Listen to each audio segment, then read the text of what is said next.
আজকে আমি চিকেন বানাবো। এখানে আমি 500 চিকেন নিয়েছি। প্রথমে আমি এখানে গোলমরিচ গুঁড়ো মাখিয়ে নেব। মাখিয়ে আমি কিছুক্ষণের জন্য রাখবো, 5 মিনিটের মতো।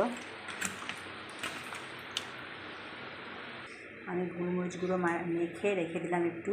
এখানে আমি কড়াই বসিয়েছি। এখানে আমি প্রথমে 1 চামচ ঘি নিয়ে নিচ্ছি।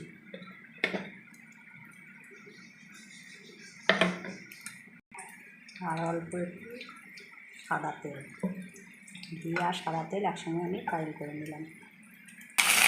আমি চিকেনগুলো এক এক করে সব ভেজে নেব।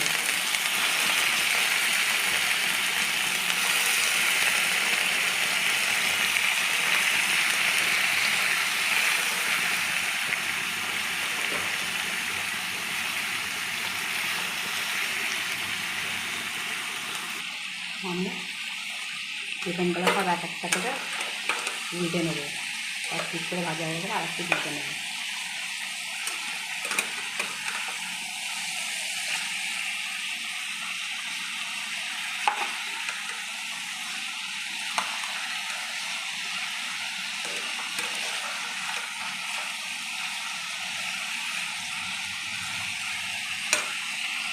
আমার চিকেনগুলো 2 পিঠই ভাজা হয়ে গেছে। আমি এবার তুলে নেব।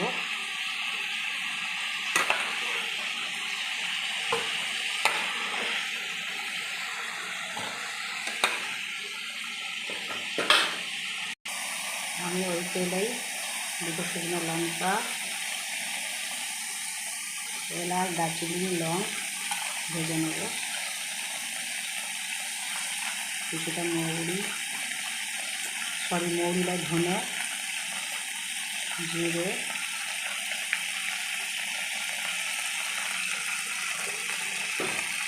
10-12টা রসুন,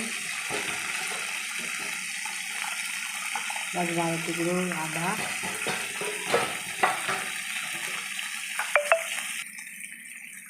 আর একটা পেঁয়াজ কুচি কুচি করে নিয়েছি। দিয়ে এই মশলার মধ্যে একসঙ্গে সব ভেজে নেব।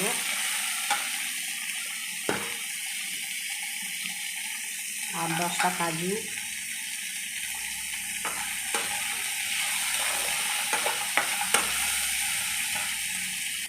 সমস্ত মশলাগুলো আমি হালকা করে ভেজে নিয়েছি। এবার একটা মিক্সির মধ্যে নিয়ে নেব, মিক্সি জারের মধ্যে। আমি একটা মিক্সি জারের মধ্যে সব মশলাগুলো নিয়ে নিয়েছি। এবার ওর মধ্যে একটু চিনি দিয়ে দিলাম, নুন দিয়ে দিলাম, দিয়ে একসঙ্গে পেস্ট করে নেব সব।